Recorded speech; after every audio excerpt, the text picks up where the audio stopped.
Hello everyone, my name is Jamie. I live in Minneapolis, Minnesota. I have a 7-year-old and a 2-year-old, and I work as a staff birth assistant at a high volume birth center. I used to work at another birth center that was fairly busy, but not quite as busy. Did 15 or so births a month. The birth center I'm at now, we do about 30 a month. And then I've also worked in a couple of home birth practices. I feel pretty comfortable with auscultating fetal heart tones, both in prenatal visits and during labor. I personally have used a Pinard horn, a fetoscope, a Leth stethoscope, and a Doppler. The birth center where I work now, we do NSTs when clients when they go to 41 and beyond. So in the 40th week, we do 1 NST, and then after 41, we do 2 that following week. The birth center I work at now has both CNMs and CPMs on staff, so that's why we do the NSTs, or have the capability to do that. So I have hooked clients up to the NST, but I don't think CPMs can actually technically declare whether an NST strip is reactive or not.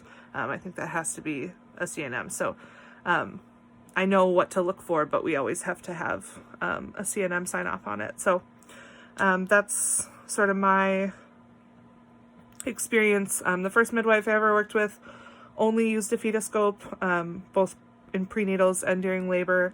And then my second preceptor primarily used fetoscopes during prenatal care, but preferred the use of a Doppler during labor. And I have to say that's my personal preference too. I think fetoscopes really help you get a sense of the baby's position, which is why I like them during prenatal visits. And every once in a while certainly will use one at a labor when we're a little perplexed about baby's position. It can certainly help illuminate some things. So that's my experience. And then I've used a LEF during labor one time for a client who was really uninterested in having any Doppler technology used during her pregnancy or her labor. And we were able to use it even in the water. It was pretty cool. But I don't think that it would be my preference, just because it's a little bulky.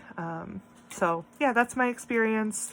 One of the CNMs at the practice I work in now is also a sonographer, so she can do ultrasounds and things like that, but I have no experience. We have a bedside ultrasound that we use. It's on an iPad.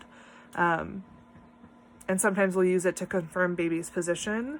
But it's not something that I have. It's usually I get it set up for the midwife and they do it. So it's not something I have direct experience doing.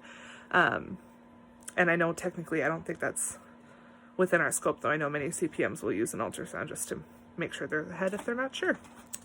So yeah, that's my experience. I'm excited to get to hear what other people see in their communities. I know everything's a little different everywhere else, so it's always fun learning what the community standard is in other places.